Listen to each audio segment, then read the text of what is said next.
avoir tout pouvoir ne veut pas dire exercer tout pouvoir. C'est deux choses différentes. Dieu sait tout, ça veut dire que Dieu connaît toutes les probabilités dans lesquelles tu vis et toutes les probabilités que tu peux utiliser pour arriver là où tu dois arriver. Dieu connaît les meilleures probabilités pour que ta vie soit ce qu'elle doit être. La meilleure probabilité, par exemple, pour le Christ, c'était lorsqu'il a été baptisé d'être conduit au désert. Beaucoup parmi nous aujourd'hui, si Dieu dit je te conduis au désert, tu as dit non. Ce n'est pas de Dieu. Dieu me bénit, je dois être béni. Pourquoi aller au désert? Alors que c'était la meilleure probabilité pour le Christ.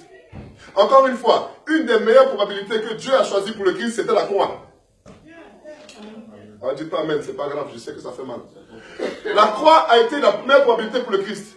Donc un chrétien se lève pour dire que la volonté de Dieu se fait dans ma vie. Mais quand quelque chose de mauvais arrive, c'est pas Dieu, c'est le diable. Pose-toi encore des questions.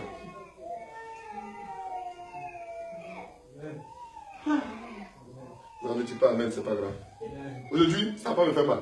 Je vous promets que ça va pas me faire mal. 3 choses dans la Bible sont données doubles.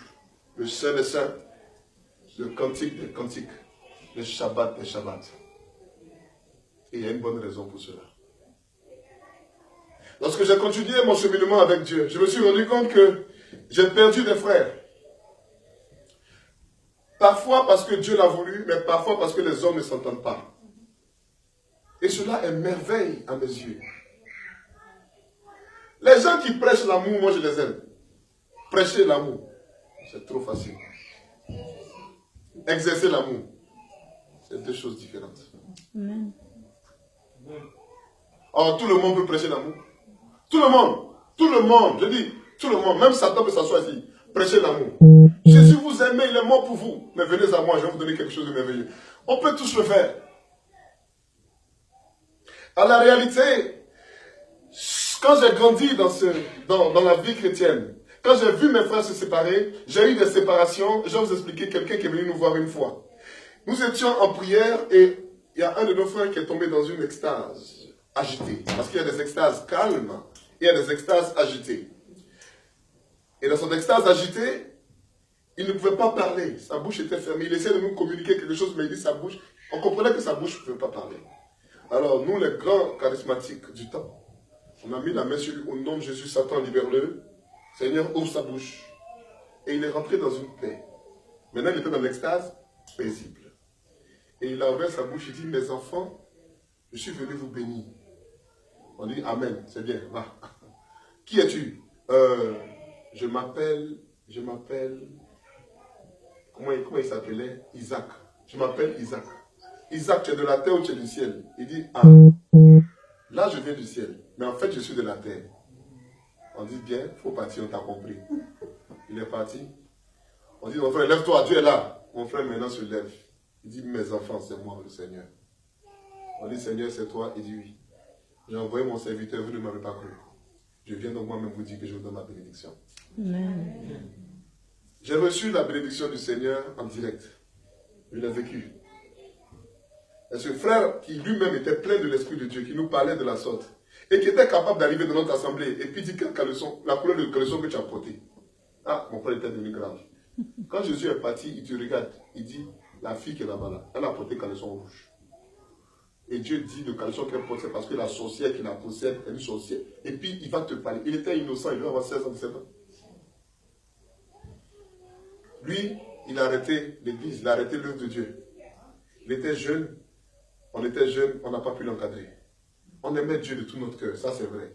Mais on n'avait pas acquis la sagesse et l'expérience de savoir que dans une communauté, il y a des besoins qui ont besoin d'être.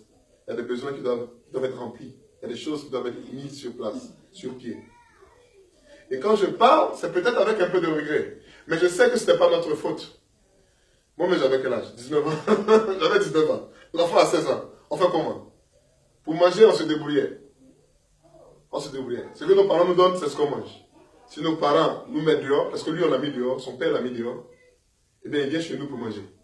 Et on prie. Et on prie toute la nuit. Et il pleure toute la nuit. Jusqu'au matin. Il se lève, il ne veut pas. Son père dit, je ne veux pas te voir ici. Je dis que je ne veux pas que mes enfants soient chrétiens.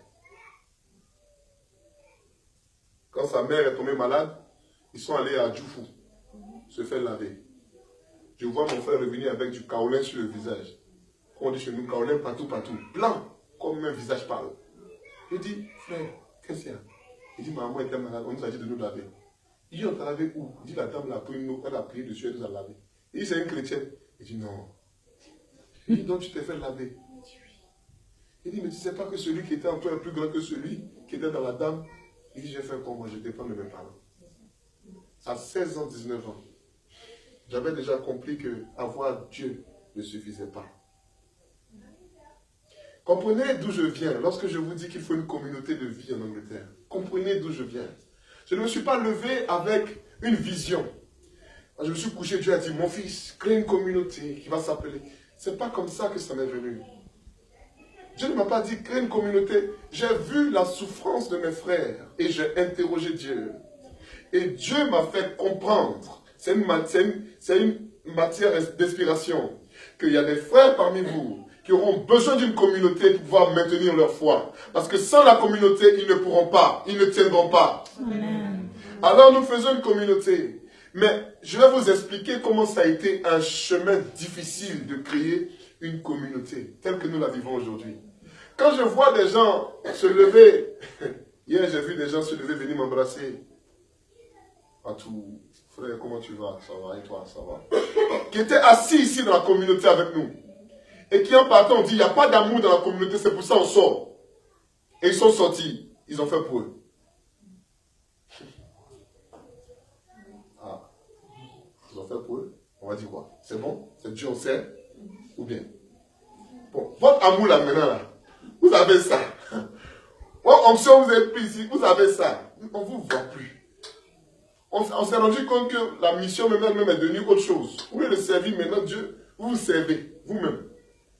Donc on cherche maintenant les blessés de guerre pour les mettre dans nos communautés.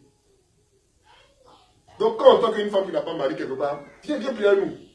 Parce que c'est une blessée de guerre. Elle a besoin de ça. Donc c'est devenu notre vision à nous maintenant, de s'occuper des femmes. Je n'ai pas dit le nom de quelqu'un. Alléluia. Amen. Ce n'est pas le fait de faire ça qui me fait mal. C'est quand tu t'arrêtes pour dire que l'autre n'est pas bien. Et que tu te rends compte que quand tu vis ça, là, tu te rends compte que la vie chrétienne n'est pas facile. Et ce que des hommes se sont mis ensemble pour construire, tu n'as pas le droit de le détruire. Amen. Je reprends. Il y a 3 choses dans la vie qui sont répétées doublement. Le Shabbat des Shabbats. Le cantique des cantiques, le saint des saints. Amen. J'ai grandi avec cette expérience de grandir et achever une communauté. Et c'est quelque chose que j'aimerais vous dire. Quand Dieu t'appelle, tu réalises ce qu'il veut de toi pendant que tu es en train de le faire. Si quelqu'un, Dieu l'a appelé, puis Dieu lui dit, voilà exactement ce que tu as fait, puis Dieu lui donne le plan, tout le blueprint, jusqu'à la fin, c'est que vraiment, il est l'acquis. Mieux Dieu l'aime vraiment. Parce que demandez à Noé, Dieu dit fais bateau, mais Dieu ne lui a pas dit combien de jours. Quand Dieu a fermé la porte, on dit Noé, où la porte? C'est pas moi qui ai fermé, c'est le méchant humain qui a fermé, je ne peux pas ouvrir pour laisser entrer. Demandez à Jésus, me voici pour te servir. On dit Seigneur, c'est comme la fin du temps. Il dit ça, le Père ne m'a pas dit. Je sais tout, mais ça, le Père ne m'a pas dit. Parce que le Christ avait une double nature. Et parfois, il parle dans sa nature divine, parfois, il parle dans sa nature humaine. Et sa nature humaine ne s'oppose pas à sa nature divine. C'est ce qui fait que le Christ fait partie de la Sainte Trinité, mais il est le Fils et non pas le Père. Sinon, si le Fils était le Père, il y aurait confusion. Il n'y aurait pas de Sainte Trinité. Amen. Le Fils est Dieu. Le Père est Dieu. Mais le Fils n'est pas le Père. C'est en cela que le Père connaît des choses que le Fils n'a pas. Je vais vous expliquer ça différemment. Il y a dans cette église, dans cette communauté, quelqu'un que je peux embrasser sur la bouche sans problème. C'est le même frère Axel. Mais si j'embrasse quelqu'un d'autre dans cette communauté, je suis mort. Ah, bien même. C'est une histoire de fonction. C'est une matière de fonction. Dieu, quand il est au ciel et qu'il règne, il s'appelle le Père. Dieu le Père ne vient pas régner sur la terre, il ne le fait pas. Pourtant c'est le même Dieu. Pour venir sur la terre, il utilise une autre fonction. Pour venir te faire à tout, j'utilise ma fonction de frère. Mais ma fonction d'époux est réservée à mon épouse. La fonction de Dieu juge est réservée à Dieu le Père. Mais la fonction de Dieu qui vient sauver est réservée à Dieu le Fils. C'est le même Dieu. C'est le même Axel. mais ils ont des fonctions différentes. Alléluia. La fonction de Dieu qui veut vivre avec toi s'appelle le Saint-Esprit. Donc, quand tu es avec le Saint-Esprit, tu es avec Dieu, mais tu n'es pas avec Dieu le Père. Bon. Je reprends. Quand tu es avec Axel, tu es avec ton frère Axel. Quand tu vois Axel avec ses enfants dehors, c'est le père de ces enfants-là. Quand tu vois Axel avec sa femme, c'est l'époux Axel. C'est le même Axel. Dieu, c'est le même Dieu. Il n'y a pas 3 dieux, il n'y a pas 4 dieux. Il y a un seul Dieu. Mais en fonction de la fonction qu'il exerce, nous lui donnons un nom. Au point où on peut diviser le Saint-Esprit lui-même en 3 parties. On peut dire l'Esprit de Dieu. Et quand l'Esprit de Dieu vient, il ne se met jamais en quelqu'un. L'Esprit de Dieu survient sur moi. L'ange dit à Marie, l'Esprit de Dieu surviendra sur toi. Le Saint-Esprit dit, quand viendra l'Esprit Saint, il sera en vous. Ce n'est pas le même esprit. Pourtant, c'est le même esprit. Alléluia. C'est une affaire de fonction. Le Saint-Esprit est celui qui vit en nous. Mais quand on appelle l'Esprit de Dieu, il survient sur nous. Mais il y a aussi l'Esprit de Jésus. C'est le même Saint-Esprit. Mais l'Esprit de Jésus est différent. Parce que l'Esprit de Jésus, en anglais, on dit le Holy Ghost. Le fantôme. Ça veut dire que c'est l'esprit d'une personne qui n'est plus.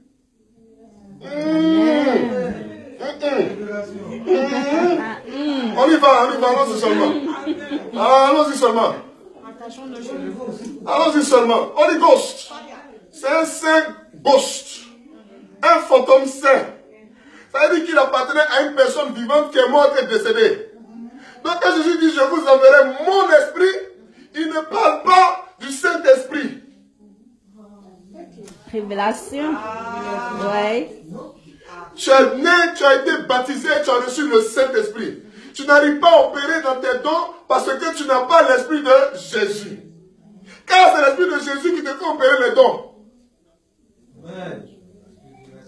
L'exercice de l'onction, ce n'est pas l'Esprit de Jésus qui le fait. C'est l'Esprit de Dieu qui vient sur toi et tu exerces l'onction. Amen. Je vais fermer ma Bible parce que votre amen là, vraiment. Amen. Je vous ai dit qu'il y a 3 choses qui sont doubles dans la Bible. Parce que le chiffre 3 est capital aujourd'hui. J'ai remarqué que ma vie chrétienne jusqu'à aujourd'hui, elle aussi épouse une forme de cycle en 3. Où il y a des temps où la gloire de Dieu est sur moi. Et tout devient facile. Et tout se fait. Oh, je vous dis, tu peux être au milieu de la guerre. Mais parce que tu es dans la volonté de Dieu, tu es dans l'endroit le plus sécurisé de la terre. Alléluia. Il faut mettre ça sur le Twitter. Tu peux être au milieu de la guerre. Mais parce que tu es dans la volonté de Dieu, tu es dans l'endroit le plus sécurisé de la terre. Amen. Tu peux être chez toi à la maison en train de dormir dans un bunker. Mais parce que tu n'es pas dans la volonté de Dieu, tu vas mourir. Amen, alléluia, amen. Je chante un peu. Que ça sync. Je chante un peu. Je chanterai de tout cœur les merveilles de mon papa Yahweh. Il m'a ôté des ténèbres. Amen. Quand tu as Dieu avec toi, ta vie change de sens. Parce que Dieu fait de toi un modèle de vie en fonction de la fonction. Mon français devient en mathématisé. Dépendant de la fonction que tu exerces dans son peuple. Si tu dis que tu es prophète, que Dieu t'établit prophète dans une communauté, ça veut dire que Dieu veut se servir de ta vie comme modèle de choses à venir pour ta communauté. Amen. Ensemble, si la bénédiction vient dans la communauté, en tant que prophète, tu dois vivre la bénédiction avant la communauté. Amen. Si quelque chose doit taper la communauté, tu dois le vivre avant que la communauté ne le vive. Amen. C'est pourquoi, pour moi, je ne fatigue plus. Quand je veux voir où la communauté en est, je regarde à mes prophètes. Lui, t'as désolé de te le dire. Je t'ai observé depuis ton jeune âge. Méné, tekel ou parsem. On t'a mesuré. Quand vous avez des prophètes parmi vous, des gens que Dieu élève au rang de prophète, parce que élever au rang de prophète, ça ne veut pas dire que tu as directement l'office du prophète. C'est des choses différentes, il faut me croire. La fonction n'est pas l'office. Nous pouvons tous prophétiser. Je vous ai expliqué la pyramide, j'ai déjà fait une retraite prophétique, je ne sais pas si vous étiez là, mais on peut tous prophétiser, c'est la base de la pyramide. Tout le monde peut prophétiser. Maintenant, il y a ceux qui peuvent être prophètes par moment, à qui Dieu te donne la grâce de prophétiser parce que tu es dans un groupe où il n'y a pas de prophète par exemple. Donc il te donne la grâce de prophétiser. Tu n'es pas pour autant un prophète. Tu peux exercer maintenant une fonction prophétique où tes mouvements et tes gestes sont utilisés par Dieu pour décrire des réalités prophétiques. Et maintenant, il y a celui qui est né prophète. Lui, il est né, depuis le petit, il est né prophète. Tu veux pas, c'est en lui. Et lui, sa vie est généralement un peu mélangée. Il n'est pas remarqué. Il y a un problème. Mais ce n'est pas de ça que je suis venu parler. J'ai vu, en grandissant dans la foi chrétienne, des hommes et des femmes qui sont venus se servir de l'esprit qui était sur nous, donc de l'esprit de Dieu. Il y a des gens qui viennent pour prendre de l'esprit qui est sur toi, parce qu'ils en ont besoin. Et cela est merveille aux yeux de Dieu. Parce que je vais vous expliquer l'histoire d'une femme qui a semé un précédent dans l'histoire de l'Église. Lorsque Jésus marchait et qu'il allait guérir la fille de Jairus, la ressusciter des morts, il y a une dame qui est venue et qui s'est dit dans son esprit, je vais toucher à son habit. Et si je touche à son habit, je sais que je serai guéri. Personne et nulle part dans la Bible ça a été vu avant elle. On n'a pas vu un prophète, quelqu'un qui j'ai touché le prophète, non. Avant, tu vas chez le prophète, tu lui fais des offrandes. Tu déposes quelque chose dans la maison du prophète. Et quand le prophète reçoit de toi, le prophète donne la récompense du prophète. Mais quand Jésus a marché, cette dame dit, je vais toucher son habit. Ce qu'elle a fait a créé un précédent. Après que les gens ont vu que, donc même quand il n'est pas au courant de sa marche, on a commencé à mettre maintenant les gens pour que l'ombre de Pierre les guérisse. Ça n'a pas été enseigné quelque part. Parce qu'on a vu quelqu'un qui a fait quelque chose, on s'est dit, tout devient possible.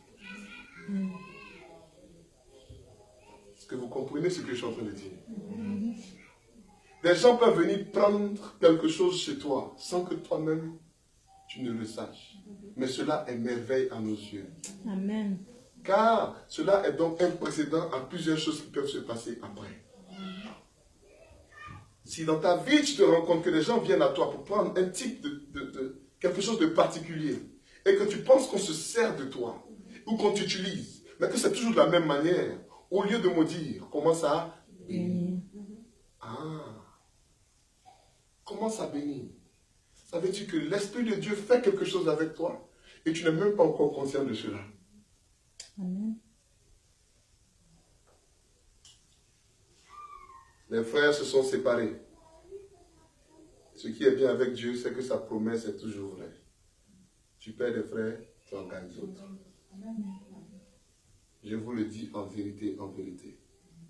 J'ai perdu des frères, mais j'en ai gagné d'autres. Ce qui est merveilleux dans cette histoire, c'est que chaque frère vient avec son feu. Chaque frère vient avec quelque chose de particulier. Il y a des frères, pardonne-moi l'expression Seigneur, mais qui t'embêtent. Il y a des frères embêtants. Chaque fois que tu es avec ce frère-là, tu es embêté. Parce qu'il te fatigue. Bon, ça peut être des sœurs qui t'embêtent. Et il y a des frères qui t'enrichissent. Qui, quand tu es avec eux, vous parlez, ils te donnent toujours quelque chose que tu peux value, à quoi tu peux donner de la valeur. TVA, valeur ajoutée. Et ça, c'est merveille à nos yeux. Quand quelqu'un s'en va de ta vie, écoute-moi très bien. Il faut arrêter de se dire que ceux que Dieu enlève de nos vies sont forcément des gens méchants. Ça peut être ton problème à toi. Ça peut être lié à ta destinée. Ça peut être lié à ton appel. quand Abraham et Lot se sont séparés, ce n'était pas un problème de Lot. C'était un problème d'Abraham. Abraham avait toujours problème à se séparer de ses parents. D'abord, c'était son père. Après, Abraham, il y a problème. Abraham, ton neveu. Son problème, neveu. Abraham, quand tu te sépares là, ça veut dire sépare-toi. Ou que Dieu dit ça en premier de langue. Quitte la maison de ton père. Ah, ok. Bon, comme mon père est un peu vieux, j'ai attendu qu'il meure. Abraham, mais sépare-toi de ton lot. Bon, quand même, bon, les gens vont ça faire par là. Bon, l'autre, bon, ok, prends la terre que tu veux, je vais prendre l'autre côté. Une chose que j'ai pu apprendre, c'est que la séparation peut profondément venir de Dieu, pour notre bien. Il y a des gens, quand la séparation vient, c'est la fin du monde. Pour eux, c'est fini. Ils sont abattus. Dieu a enlevé ça dans ma vie. Comme si, sans ça, ils ne vivaient pas. Ceux qui sont nés jumeaux, soyez bénis. Moi, je ne suis pas né jumeau. Je suis venu seul au monde. Dernier de famille. Après moi, il n'y a personne.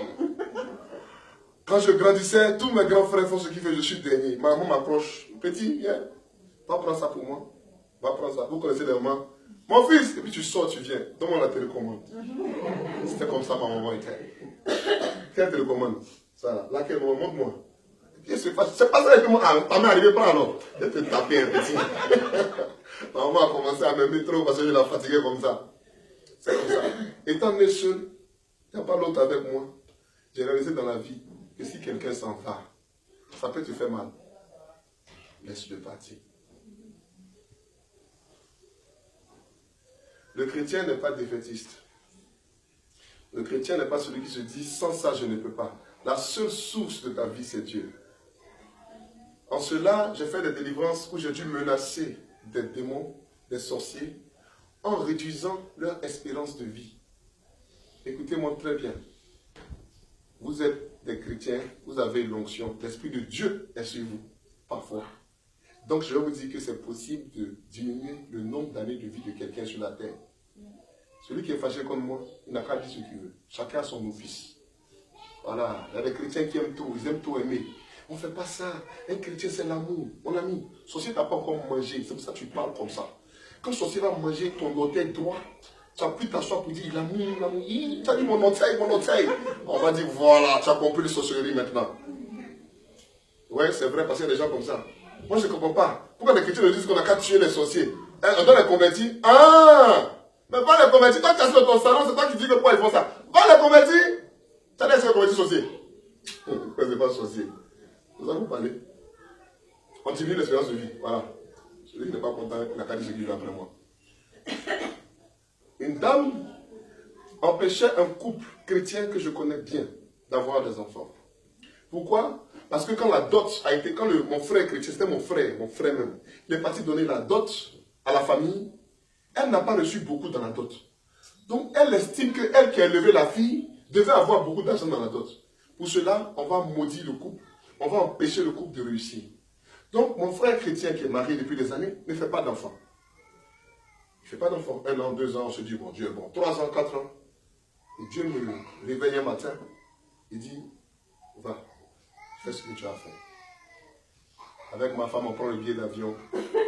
Dès que j'arrive à l'aéroport, je prends mes affaires, j'arrive à la maison, je dépose mes affaires à la maison, je m'en vais directement voir mon frère. Chez lui, à la maison. Il fait nuit. Je dis, je suis venu te voir. Il dit, ah, je dis oui. Il dit, pourquoi? Je dis, ah, il y a quelque chose pour toi. On a commencé. Ma femme dit, elle est fatiguée. Je dis, va dormir. C'est même pas problème. Ça va, j'ai fini. Parce que c'est une mission. Et la sorcière ne veut pas laisser la faire. Elle n'a pas eu d'autre. Pourquoi elle va laisser? C'est elle qui a élevé l'enfant. La Bible même dit qu'elle a le droit, c'est elle qui a élevé l'enfant. Ah oui, tu connais la Bible? Ah, et moi aussi je connais. Le problème entre nous deux, c'est que toi tu connais ça par la lettre. Moi je connais ça par l'esprit. C'est en cela que tu as besoin de l'esprit en toi. Amen. Donc ça, ce n'est pas l'esprit de Dieu, c'est le Saint-Esprit. Amen. Il lui a dit, tu vas laisser. Elle dit, elle laisse pas. J'ai dit, bon, je diminue tes années de 5 ans.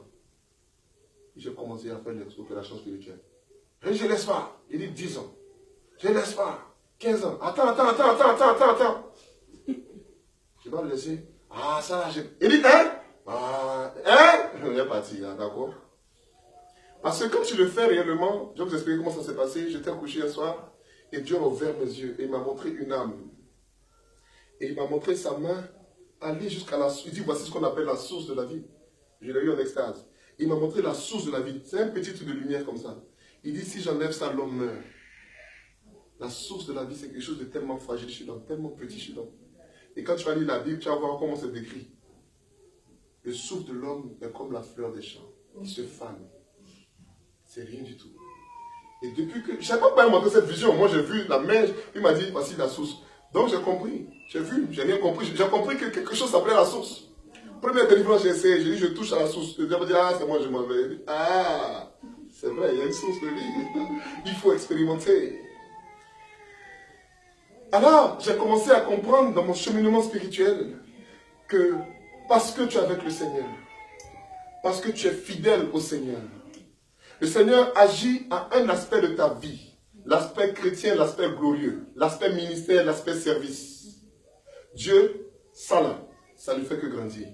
Si ça ne grandit pas chez toi, arrête toute œuvre. Remets-toi à prier, demande à Dieu que ça continue, parce que c'est la preuve première que tu es serviteur de Dieu. Parce que quand Dieu vient, il fait de nous d'abord des serviteurs. Nous servons en roi avant de régner en serviteur.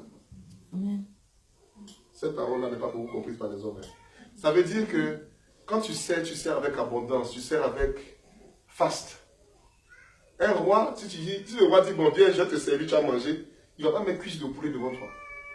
Il va mettre un poulet entier. Et puis toi, tu manges à manger, tu es fatigué. Je vais vous dire comment ça se passe. Vous voyez le ciel?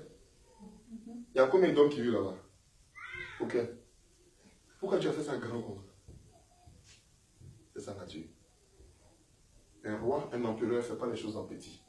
Amen. C'est pour ça que le ciel est grand. Puis il y a plein d'étoiles. Puis on a une petite, la terre est petite comme ça. Et puis tu vois plein d'étoiles dans le ciel. Ah Dieu. C'est pour te montrer que lui, quand il sert à moi. Ça se comprend maintenant. Amen. C'est ce qu'on appelle servir un roi. Si tu vas voir le roi et dis viens manger chez moi. Merci Seigneur. Seigneur vient de mettre quelque chose dans l'esprit. Une réflexion qui m'était venue. Vous savez ce qu'on appelle le roitelet? Le roitelet. Vous connaissez It's no good. Les Africains veulent tous être des roitelets, des petits rois. Et c'est le problème. Oh, vraiment, Seigneur, pardonne-moi. Je ne sais pas ce que je vais lui prêcher. Mais il faut que je vous le dise. C'est le problème des communautés francophones africaines. Tout le monde est roitelé. Le roi, si tu viens chez moi à midi, quand tu arrives à midi, on dit le roi encore dans la salle. Il vient te trouver là où tu as invité. Lui-même t'a invité, il vient te trouver à midi 15. C'est comme ça que le roi fait. C'est un roi. Comme tous les Africains sont des roitelets, on dit on commence à midi, ils vont tous arriver à 16h. C'est de là que ça vient m'expliquer l'esprit du Seigneur. Chacun est boss. Personne ne peut attendre. Moi, je suis roitelé aussi. On dit l'anniversaire est à midi. Je vais arriver à 13h. Ça dépend, hein. Togo, eux, c'est 18h. Côte d'Ivoire, c'est 14h15. Congo, 16h55. Jean-Richard, est-ce que j'ai mal?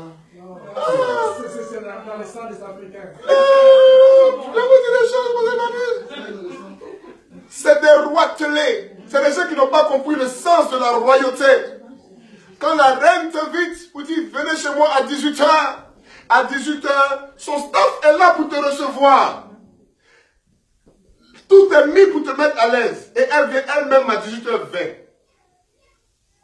Parce qu'on attend le roi, on n'attend pas ses sujets. Mais puisqu'on est tous des roitelets, nous tous nous faisons attendre. Tu veux faire fête à 16h, il faut dire à l'Africain, viens à 14h, ça commence. Aïe! Jésus-Christ de Nazareth, donne-nous ton Esprit Saint. Il faut que ça s'arrête. Seigneur, j'ai fait cette parenthèse, pardonne-moi. Mais il fallait que je le dise. Vous voyez, c'est quelque chose qui a commencé à m'enseigner, je dois préparer une retraite dessus encore. Mais écoutez, tout le monde peut être roi. Mais si tu veux être un vrai roi comme Christ est roi, sois le roi serviteur. C'est en cela que le Messie, lorsqu'il faisait des miracles, disait aux gens, ne le dites à personne. Et les gens disent, mais pourquoi il y a un secret messianique? Si tu veux être connu, il faut te faire connaître. Ses propres frères lui ont dit, mais on ne te comprend pas. Toi tu dis, c'est l'une de Dieu, et puis c'est toi qui te caches. Va où les gens sont là, toi tu te caches ici avec nous. Il dit, mon temps n'est pas encore arrivé. Vous, mon temps est toujours bon, mon temps n'est pas encore arrivé. Parce que si les gens comprenaient que c'est comme ça un roi, beaucoup de gens allaient gâter le ministère du Christ. Il est venu servir. On va le dépouiller alors. Et cette mentalité nous détruit. Je vais continuer mon enseignement. Si je continue dans ça là, c'est retraite, ça va faire comme ça. Bon, ça c'est la retraite, c'est le secret qu'on ne donne pas à tout le monde, c'est retraite. La Bible en donne à tout le monde. Les réflexions du Saint-Esprit, on donne au Jésus au choisi. Ce n'est pas moi qui ai créé ça comme ça. C'est lui-même qui nous enseignait ça. Vous ne savez pas que Jésus avait plus de 1000 suiveurs. 120 disciples. 120 disciples. 12 apôtres. 3 intimes. Ce n'est pas moi qui ai créé, c'est lui-même, dit la Bible. C'est pas moi. J'ai compris donc que dans la vie là, il y a des gens à qui on donne des secrets, et puis il y a des gens à qui on donne des secrets. Alléluia. Amen. 3 choses dans la Bible sont doubles. Le Shabbat des Shabbats, le Cantique des Cantiques et le Saint des Saints. Dans ma croissance, j'ai aussi réalisé qu'il n'y a pas que l'homme dans les choses de la vie. Il y a les esprits. Les bons et les mauvais. Comme l'homme est bon et mauvais, comme il y a des esprits bons et des esprits mauvais. Et je vais vous dire un secret. Ne vous fiez pas aux apparences, même dans le monde spirituel. Ne vous fiez pas aux apparences. Ce que vous voyez dans l'esprit, si ce n'est pas l'esprit qui vous le montre, c'est toujours déformé. C'est en cela que Satan peut se déguiser en ange de lumière, alors qu'il a perdu tout éclat. Lucifer n'est plus Lucifer, il est Diabolo. Lucifer n'est plus Lucifer, il est Satanas. Lucifer aujourd'hui, c'est Jésus. C'est lui qu'on appelle l'être de lumière. Satan n'est plus Lucifer. Il est Satanas, il est Diabolo. Diabolo, ça veut dire celui qui divise ses frères. Dans le monde spirituel, j'ai vu qu'il y avait des anges qui ressemblaient à des démons qui étaient des anges amenés par Dieu. Ça m'a choqué. Le jour où j'ai vu un ange qui a des oreilles, on dirait, je dis toujours les oreilles d'Anubis, parce que c'est la meilleure description que je puisse donner. Et quand je l'ai vu, il a vu l'effroi dans mes yeux. L'ange a reculé. Il s'est mis loin de moi. Et il m'a dit, je viens de la part du Seigneur. Il dit, mais de toute façon, ton aspect là, je ne peux pas savoir. Il dit, mais vous avez décidé de jeûner dans votre communauté. Et le Seigneur me dit que une porte est ouverte pour que vous demandiez. C'est ce que je suis venu dire, je m'en vais. Il faut partir. J'étais assis au salon avec ma femme et j'ai senti l'encens, l'odeur de l'encens. J'ai dit, tu sens ça? Elle dit, on dirait, il y a quelque chose qui se passe. Je suis monté, et quand dès que je me suis mis à genoux, il est apparu. Et bon, et c'est là comment ça s'est passé. Ne vous fiez pas aux apparences. Apprenez à regarder avec le cœur. Parce que le cœur voit comme Dieu voit. Dieu ne regarde pas aux apparences extérieures. Parce que si tu regardes au roi David, ce n'est pas lui qui devait régner. Physiquement, il n'était pas le plus fort. Il n'était pas le plus grand, il n'était pas le plus beau. Mais Dieu a vu un être selon son cœur. Quelqu'un qui, quand il fait des erreurs, est capable de dire, pardon, je me suis trompé. Je le regrette sincèrement. Dieu préfère un homme comme ça à un homme qui a toujours raison. Et je vais vous dire pourquoi. Parce que l'homme n'a pas la capacité de l'omniscience. Nous ne sommes pas capables de tout savoir. Quand un homme refuse de pardonner, c'est un homme qui refuse d'entrer dans l'omniscience de Dieu. On dit Amen. Amen. Celui qui manque de pardon, c'est celui qui refuse d'entrer dans l'omniscience. Tu as tellement raison. Tu n'as pas tellement raison. Tu sais ce que l'autre vit? Tu sais ce que l'autre vit? On va parler, on dit on parle. Quand j'ai parlé, on dit je parle. Mais il faut que je parle. Tu ne veux pas pardonner, tu sais ce que l'autre vit? Ok, il t'a fait du mal. Tu sais dans quelles conditions? Non. J'étais là, je ne lui ai rien fait de mal. Lui, il s'est levé, il a pensé dans sa tête me faire du mal. Il a quitté chez lui, il est venu jusqu'à ici, il m'a fait du mal. Alors que tu ne savais pas que le gars qui est venu dans sa tête, c'était venu il venait justement te demander pardon. Il venait te demander pardon. Non, tu ne sais pas où. C'est ce que toi tu as vu là que tu comptes. Alors qu'il quittait là-bas, il a jeûné 40 jours, il s'est dit, il est venu, vraiment, fais-moi pardon. Et maintenant, en venant sur la route là, il y a quelqu'un qui lui a fait quelque chose. Son cœur a commencé à se mélanger. Il est arrivé à côté de toi, il voulait parler. On va quitter dedans. Il faut pardonner, il faut pardonner. Il faut pardonner. Tu n'as pas l'omniscience. Et puis il y a des cas où Dieu te met dans des conditions où tu es obligé de vivre quelque chose. Tu m'entends? Je ne parle pas de celui qui doit pardonner, je parle de celui qui fait, celui qui blesse là. Il y a des gens qui... Vous savez que moi j'étais en pleine messe et puis j'ai dit à quelqu'un, je ne t'aime pas. Seigneur, vraiment ce que déjà je m'en dit, vraiment eu. On dit, donnez un signe de paix. Et je regarde ma soeur, je dis, je t'aime pas. Elle dit, hein? J'ai dit, qu'est-ce que je viens de dire là? Donc je vais me reprocher pour dire, non, non, non, non, non, je t'aime. Et je dis, je ne t'ai jamais aimé. La fille a commencé à pleurer. Je regarde la fille comme ça. Je regarde le caractère là-bas. Mais qu'est-ce qui m'arrive? La fille a pris ça dans son cœur jusqu'aujourd'hui. Hein? Ça a été Dieu pour me pardonner. Mais c'est pas moi j'ai dit. Je ne sais pas d'où c'est venu. Seigneur, pardonne-moi. Peut-être que je ne l'avais pas. Je ne sais pas. Je ne sais pas d'où c'est venu. Et il y a des cas comme ça où Dieu va te mettre dans un endroit où tu vas toi-même comprendre que si on ne te pardonne pas, tu ne vas jamais comprendre le sens de la vie communautaire, de la vie avec quelqu'un. Et puis on ne pardonne pas parce qu'on a raison. On ne pardonne pas parce qu'on a raison. Sinon, tu n'as pas besoin de pardonner. Je reprends. On ne pardonne pas parce qu'on a raison. Parce qu'il y a des gens qui disent que je vais pardonner seulement s'il reconnaît que ce qu'il a fait est mauvais. Non, tu lui dis, je lui pardonne. Dans ta tête, tu vas te dire, de toute façon, j'ai raison. Non, ça c'est bon. Il y a des gens qui disent, il n'a qu'à reconnaître d'abord qu'il a tort, je vais pardonner. Elle n'a qu'à reconnaître qu'elle a tort, je ne vais pas pardonner. Mon ami, ça coûte combien, pardon? 1000 francs. 10 000. 500. Combien? 3 millions. 400 DVA. Une basilique. Ça coûte combien? Rien du tout. Faut pas donner. 3 choses dans la Bible sont venues en double.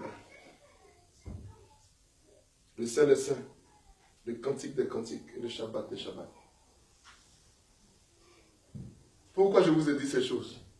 Parce que je suis arrivé après dans un moment dans ma vie où j'ai vu que l'homme était aimé par Dieu. Quel que soit ce qu'il faisait et ce qu'il était, Dieu l'aime. Parce que plus tu vis avec les hommes, moins tu as envie de les aimer.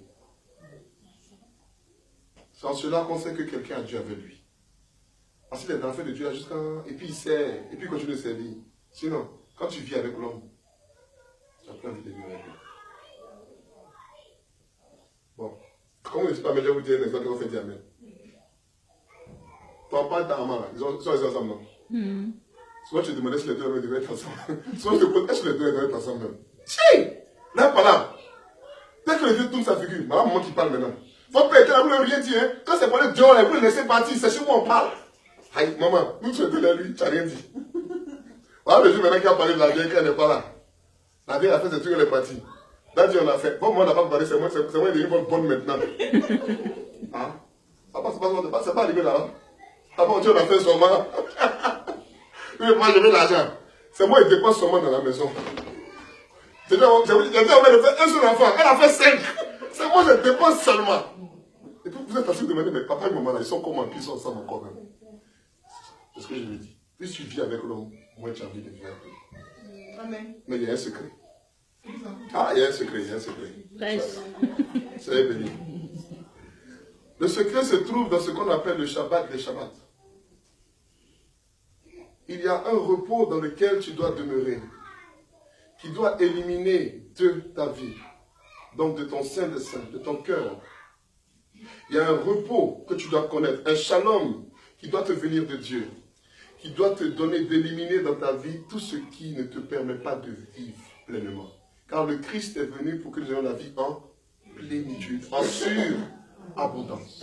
Et lorsque ta vie n'est pas en surabondance, c'est certainement parce que tu ne vis pas le Shabbat. C'est-à-dire, tu n'es pas dans ce repos que Dieu demande. Le vrai repos est obtenu lorsque quelqu'un est couché dans une barque, que la barque coule, qui se lève, et le repos qu'il a à l'intérieur, il expose à l'extérieur du calme. Lorsque Christ était dans la barque, et que l'eau s'est levée, et que Pierre a paniqué, et qu'il a réveillé Jésus, et que Jésus a dit, calmez-vous. Il disait ça aux hommes, mais il disait ça aussi à la nature. Il a dit que le calme est venu immédiatement. C'est à cause du shalom qu'il avait à l'intérieur de lui qu'il a imposé à l'extérieur. En somme, tu ne peux rentrer dans le repos que parce que tu as trouvé le repos. Amen. Mais si tu continues de lutter à l'intérieur, tu ne peux pas rentrer dans le repos que Dieu promet. Amen. Tu ne peux pas imposer le repos à quelqu'un si toi-même tu n'as pas le repos. Je connais des parents qui essaient de dire à leurs enfants d'être calmes. Mais quand eux-mêmes ils sont en train de chauffer dans la maison avec leur mari ou leur femme, tu te poses des questions. On a des enfants qui crient, nos enfants crient trop. Ne vous fatiguez pas. Si quelqu'un te dit ça, tu dis, d'accord, je vais venir à la maison un jour. Puis viens le supporter un jour à la maison. C'est là que tu vas comprendre pourquoi les enfants crient. Parce que les parents, quand ils crient là, quand les parents crient, tu ne veux pas. Nos enfants, ils sont tous désordonnés. Ah, ça va ça? Oui, je parle tous les jours. Supporte-les un jour. Tu crois que la maison est même ça. L'enfant, il apprend ce qu'il voit. C'est pas ce que tu dis. C'est ce qu'il voit là qu'il fait. Je vais continuer. C'est plus facile. J'ai mis un truc sur le Facebook où j'ai dit qu'il y a deux personnes qui n'aiment pas la vérité. Le meurtrier et le susceptible. Le meurtrier, il voit la vérité, il la cache pour ne pas qu'on découvre. Le susceptible ne peut pas voir la vérité. Quelque chose ce que tu vas dire, il va dire c'est pas vrai. Voilà la vérité. Tu dis non, c'est la vérité. Tu as fait ça, tu as toussé hier là. C'est passé, j'ai toussé un jour. Tu dis non, j'ai toussé parce que ça me grattait, ça me démangeait. C'est faux. Le susceptible ne peut pas voir, il ne peut pas voir la vérité. Et si tu viens avec un susceptible, tu as des problèmes. Parce que quelle que soit la vérité que tu vas annoncer, lui il en veut. Le susceptible a une logique. Et si tu n'es pas dans sa logique, tu as forcément tort. Et les gens ont commencé à parler. Et il y a le grand frère qui a mis sur mon poste, je ris seulement. Je ris. Bon, je passais. Et il y a ma petite soeur qui répond, c'est mieux, il faut passer.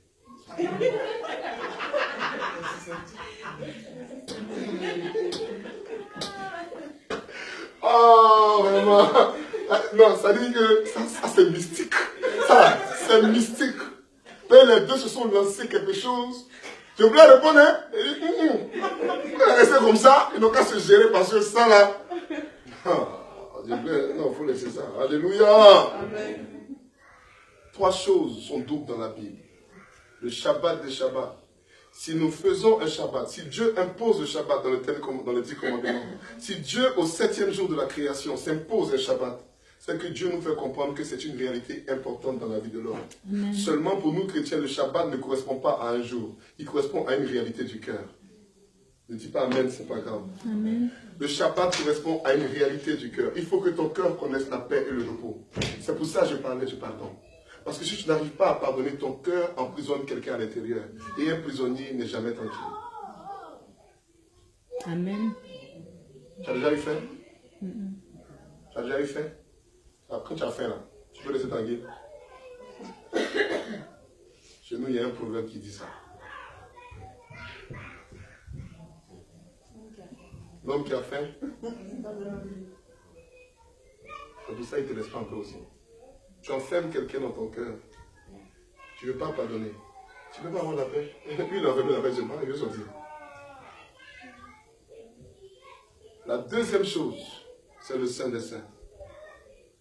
Il y avait le Saint dans le temple. Quand on entre dans le temple, il y avait le premier voile qu'on appelle le chemin. Quand tu passes le chemin, il y avait le deuxième voile. Et le deuxième voile te menait au Saint. Ça s'appelle la vérité.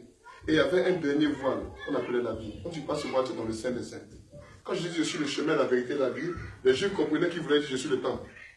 Parce qu'il y a les 3 voiles qui te mettent à Dieu. Et alors, lorsqu'il dit on va au Saint des Saints, une seule personne avait accès au Saint des Saints, c'était le grand prêtre. Et il le faisait une seule fois par année.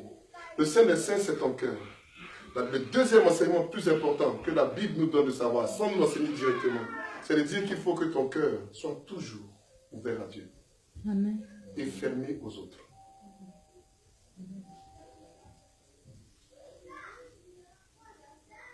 Il y a des gens qui, au prix de l'amour, ont laissé n'importe quel prêtre entrer dans le Saint des Saints. Faites-le dire une vérité. Quand le prêtre rentrait dans le Saint des Saints, qu'il n'était pas prêt, il mourait. Et on le tirait. Vous savez comment on faisait avant en Israël? C'était simple. On mettait des clochettes au prêtre. Et puis il va servir dans le Saint des Saints. Et il remue la clochette pour qu'on l'entende de temps en temps. Donc il sert et puis il fait cling-ling, cling-ling. Quand on n'entend plus cling-ling, commence à tirer la On corde. commence à tirer la corde. Il est mort. Il n'a pas pu résister. Ton cœur est un lieu où tu peux enterrer des choses. Ton cœur est un lieu où tu peux emmener la mort. Mais ton cœur est surtout un lieu où la vie commence. Amen. C'est pourquoi il est préférable que tu fasses du Saint des Saints un lieu où Dieu réside. Parce que lui est auteur de vie. Et s'il demeure dans le Saint des Saints dans ton cœur, il y a beaucoup de chances qu'en tant que serviteur en roi, et que roi en serviteur, il t'accorde les réalités des arcanes de la vie. La troisième chose que la Bible nous enseigne, non pas directement, mais de manière indirecte, en doublant le nom, c'est le cantique des cantiques. Pourquoi? Parce qu'il y avait plusieurs cantiques, il y a plusieurs chants. L'homme peut chanter 1000 chants, mais il y a un seul chant qui est son vrai chant. Et Dieu veut que tu connaisses ton chant. Dieu veut que tu aies un chant. Et je vais t'enseigner que le Cantique des Cantiques n'est pas un livre écrit pour ce que beaucoup de gens pensent. Beaucoup de gens pensent que c'est un livre complètement spirituel, où c'est vraiment Dieu qui est là-bas, le Saint-Esprit. Non, donc on se perd. C'est un livre qui est très ludique. C'est un homme et une femme qui parlent. Et quand la femme dit qu'il m'embrasse des baisers de sa bouche, elle veut dire qu'il m'embrasse des baisers de sa bouche. Elle n'est pas en train de dire spirituellement, il va s'envoler. Ça veut dire non. Elle dit, il n'a qu'à m'embrasser. C'est ce que ça veut dire, point final. Il ne faut pas chercher midi à 14 h. Ne soyez pas choqués. La Bible est un livre humain qui t'amène d'une relation spirituelle. Amen. Mais la Bible n'est pas un livre spirituel qui t'amène à des relations humaines. Il ne faut pas faire le contraire. Amen.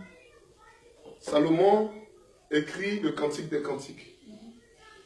Et Salomon décrit ta relation avec une femme. Mais Salomon avait combien de femmes?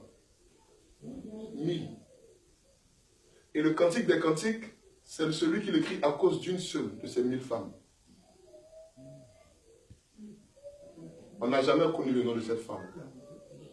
On sait que Salomon avait marié des filles d'Égyptiennes, des filles de rois, mais elle ne l'a jamais connue. On sait seulement que quand elle lui parle, lui il écoute. Amen. À la fin du Cantique des Cantiques, qu'est-ce qu'elle dit à Salomon? Tu peux garder toute ta richesse, tout ton argent, tout ce que tu m'as montré que tu es roi là. Ce n'est pas ce que moi je veux. C'est le jeune homme qui était venu me chercher là. C'est lui que moi j'aime.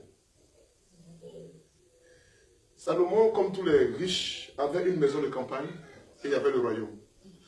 Et la maison de campagne, quand on va là-bas, généralement on est relax et puis on va à la maison de campagne. Parce que personne ne sait, c'est un endroit secret. Et c'est là-bas qu'il a rencontré une jeune fille. Et cette jeune fille n'a pas aimé le roi Salomon. Elle aimait le jeune homme là, dans sa simplicité, qui était sage et qui parlait avec tant d'amour et de break puissant. C'est-à-dire, il avait le lyricisme au bout de la langue. Il avait le charme à fleur de peau. Elle était armatan pectoris. Et Salomon a vu cette fille et il a commencé à lui parler. Elle lui a répondu. Et il est tombé profondément amoureux d'elle. Et quand il voulait venir la chercher, il est venu avec son faste de roi. Il dit, maintenant, elle dit qui je suis. Elle va comprendre. Elle dit, ça là, je ne veux pas. Si c'était comme ça, avec les 1000 femmes là, je ne veux même pas. Le Cantique des Cantiques est un chant profond qui ne vient jamais de l'intelligence de l'homme, mais qui vient de son ventre, de ses entrailles. Vous ne comprendrez les entrailles, les hommes, que si vous voyez votre femme donner naissance, ou si vous la voyez souffrir et pleurer parce qu'elle a perdu quelqu'un d'important. Parce que les hommes n'ont pas d'entrailles. Ils ne peuvent pas dire Amen. Ça, je te le dis, ils ne peuvent pas. Les hommes n'ont pas d'entrailles. Une femme a perdu, elle cherchait sa fille. Et quand elle a vu sa fille en train de se prostituer à Port-Bouillet, elle attrape son ventre. Parce que ses entrailles l'attrapaient, la saisissaient. L'homme ne va jamais attraper son ventre parce qu'il voit son enfant dehors. Il va s'énerver, le frapper. Et c'est ce qu'on appelle les entrailles. Donc quand on dit le fruit de vos entrailles est béni, les entrailles c'est l'intériorité même de la personne. Et lorsque tes entrailles sont touchées, c'est quelque part ici que ça se passe. Les scientifiques ont découvert que quand l'enfant naît, les cellules qui montent dans le cerveau, il y a une partie qui redescend pour le ventre. Il y a des cellules qui montent dans le cerveau. Pendant que l'enfant est en formation, il y a une partie qui descend et qui se localise dans le ventre. Ceux qui ici ont déjà été inspirés par Dieu pour avoir des chants, le chant ne vient jamais, il n'entend pas ici, on entend ici. Ceux qui sont allés au ciel et qui vont dire, je suis descendu avec des voix, les voix résonnent dans ton ventre. Les fleuves d'eau vive promises par le Christ sortent d'où? De tes entrailles, de ton sein, de ton ventre. Ce n'est pas une activité intellectuelle. 3 choses sont décrites dans la Bible, en tout. Le Saint des Saints, ton cœur, que tu dois garder et préserver à tout prix. Pardonne et ferme ton cœur à jamais dans la présence de Dieu. Il n'y a pas juste de fermer ton cœur méchamment. Il dit dans la présence de Dieu. C'est-à-dire, mets Dieu au centre, intronise-le dans ton cœur, qu'il soit à roi de tout. Le cantique des cantiques. Il y a un chant que tu dois connaître. Je vais revenir là-dessus. Et le Shabbat des Shabbats, il faut que ton cœur soit dans le repos. Ces 3 réalités nous sont enseignées par Dieu dans une Bible où il ne dit jamais, où vous avez besoin du Shabbat des Shabbats, où il ne dit jamais, il faut un cantique des cantiques. Ce n'est pas Dieu qui l'a dit. La Bible nous le donne comme ça, comme en passant, comme si de rien n'était. Mais pourtant, c'est les seules choses qui sont répétées doublement dans la Bible. Vous savez qu'en Israël, le Shabbat, là, il y a le Shabbat des Shabbats. Vous savez, ça apparaît quand? C'est un Shabbat spécial. Le jour où Jésus a été crucifié, c'était un Shabbat des Shabbats. C'était une Pâque. C'était un Shabbat des Shabbats. Quand le Shabbat tombe en Pâque, c'est Shabbat des Shabbats. Effectivement. Et ça encore, c'est un autre signe. Je ne veux pas le prêcher. Je veux juste vous emmener un peu dans les réalités qui nous font parler aujourd'hui. Frères et sœurs, si ton cœur n'a pas Dieu, ne perds pas ton temps à prier. Tu ne verras jamais de résultats concrets. Tu verras la miséricorde de Dieu. Tout le monde voit la miséricorde de Dieu. Il fait pleuvoir sa pluie sur les bons et sur les méchants. Dieu est miséricordieux. Mais tu ne peux pas voir sa gloire. Si tu ne connais pas ton chant, tu ne peux pas voir la gloire de Dieu. Tu ne peux pas voir sa main sur ta vie. La Bible dit que les vieillards sont en adoration devant le trône. Ils jettent leur couronne à ses pieds et ils se mettent en adoration en disant « Saint, Saint, Saint ». Il y a des anges qui sont créés pour ne dire « Saint, Saint, Saint » que toute leur vie. Et il y a des hommes qui sont arrivés au point d'une adoration telle qu'ils se comportent comme des anges.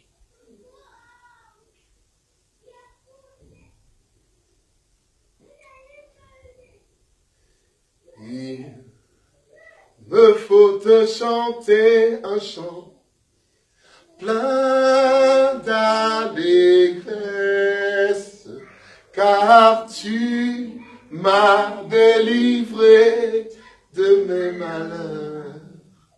Seigneur mon Dieu, merci. Nous n'avons jamais, écoutez-moi très bien, personne sur la terre n'a le même chant que son frère. Les jumeaux, les jumelles, ils n'avaient même pas le même chant.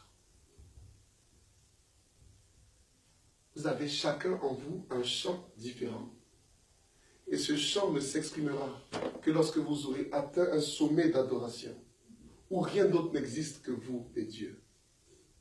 Et le jour où ce chant sort de vos entrailles, de votre sein, c'est ce jour-là que vous aurez compris ce qu'on appelle être rempli de l'Esprit. Beaucoup de gens ne comprennent pas cela. Parler en langue ne veut pas dire que tu es rempli de l'Esprit. Bon, ça veut dire que le Saint-Esprit est rempli en toi. Ça ne veut pas dire que tu es rempli de l'Esprit. Maintenant qu'on sait de quoi on parle. Puisque il faut que l'Esprit de Dieu survienne sur toi. Lorsque ce chant sort de toi, lorsque ce chant te dépasse, qu'il te remplit et qu'il te dépasse, tu deviens un avec la réalité de ton existence. Tu sais pourquoi tu existes. Ne pensez pas que les vrais adorateurs sont des gens qui perdent leur temps. Comment tout le monde s'en travaille, ça fait 10 heures d'adoration. Ce qu'il gagne dans son adoration, après 50 ans de travail, tu ne l'auras pas gagné. La joie du cœur, la satisfaction de l'être, la réalité de l'existence. Beaucoup ne savent pas pourquoi ils vivent. Ce sont des poulets. Je préfère vivre un jour en aigle que 50 jours en poulet. Et si ça veut dire que je dois me lever très haut pour ne pas respirer, que je dois quitter l'atmosphère pour aller dans une autre sphère, avant de redescendre, qu'il en soit ainsi. Et voilà mon exhortation du jour. Si tu n'as pas encore trouvé ton champ, laisse-là ton offrande. Va vers le Père. Rencontre-le en vérité. Car mon ami chrétien, 10 000 prières se multiplieront sur ta tête. 50 000 hommes de Dieu t'enlèveront les cheveux à l'imposition des mains. 44 000 prophètes te diront exactement ce que tu dois faire dans ta vie. Si tu n'as pas rencontré Dieu, tu n'as rien fait du tout. Amen. Et je le dis en vérité, il est préférable pour toi de prendre des temps de jeûne, de prière, afin de rencontrer Dieu, d'avoir une intimité vraie, de tisser un lien solide et vrai avec Dieu, que de passer ton temps dans les communautés, dans les heures de prière, à faire des messes et des chapelets qui ne servent à rien. Amen. Je vais arrêter ici mon temps de prière, mon temps d'exhortation. Et je vais vous demander de prendre un temps personnel, de décision personnelle, de choix personnel. Nous sommes en train de faire un cheminement de profondeur. Ce que nous avons commencé la semaine passée, c'est ce qu'on appelle le cheminement de profondeur. On te fait comprendre que tu dois rencontrer Dieu pour toi-même. Tu peux être rempli de l'onction. L'onction peut te faire tomber. L'onction peut te faire faire des galipettes. L'onction, enfin, quand la main de Dieu vient sur toi, quand l'Esprit de Dieu vient sur toi, peut te faire faire toute forme de choses. Mais quand il n'y a pas d'intériorité, tu sais qu'il n'y a pas d'intériorité.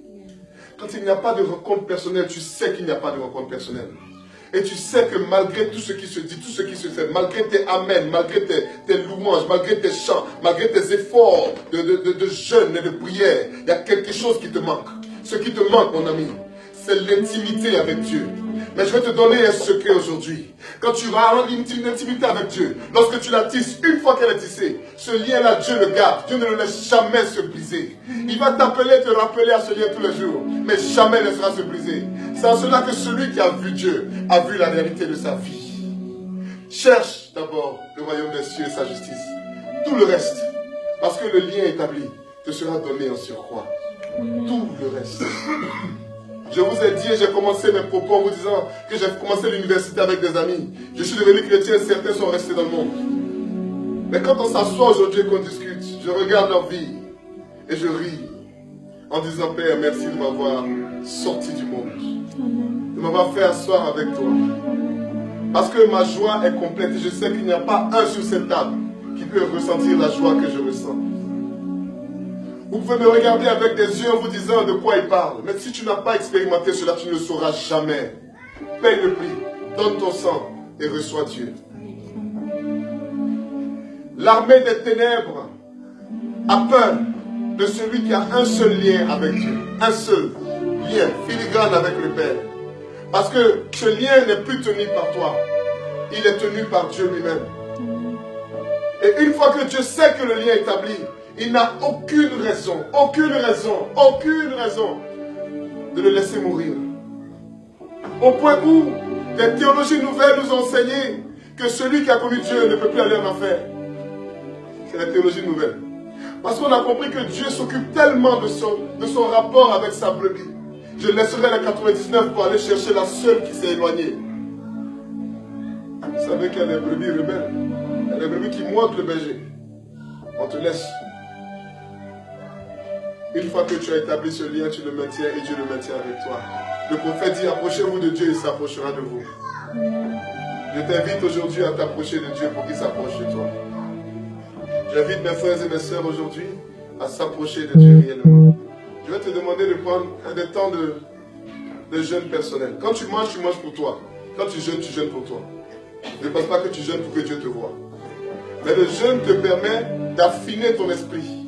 Le jeûne donne à ton corps de s'aligner à ce que ton âme veut.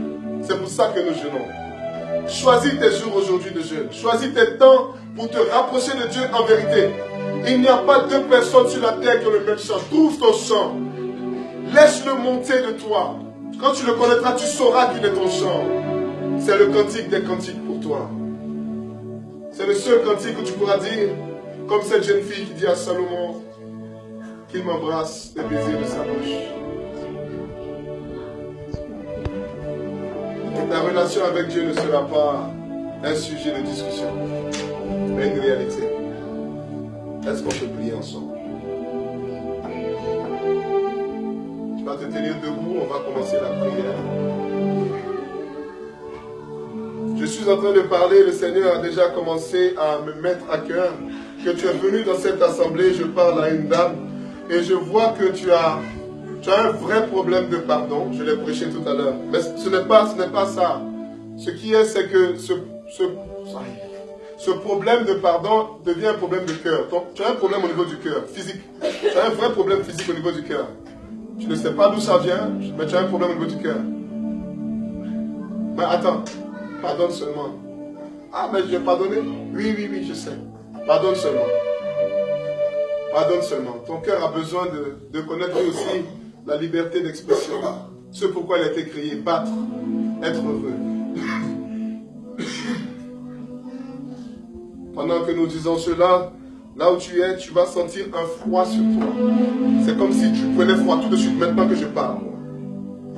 Mais c'est parce que ton cœur n'a pas connu la liberté, la chaleur de la présence. Tu as besoin que ton sein des saints soit nettoyé par le sang de l'agneau. Tu vas prendre ce temps, je t'en supplie, pour demander véritablement à Dieu la force de pardonner et d'appeler ces personnes pour leur dire que vous m'avez fait du mal, mais je laisse tomber. Pendant que nous sommes en train de prier, la présence de Dieu se fait forte et la main de Dieu se met sur nous. Ça veut dire que l'Esprit de Dieu a commencé à faire un travail d'onction et de pression sur notre vie. Et parce que la main de Dieu est sur nous, vous allez commencer à ressentir des choses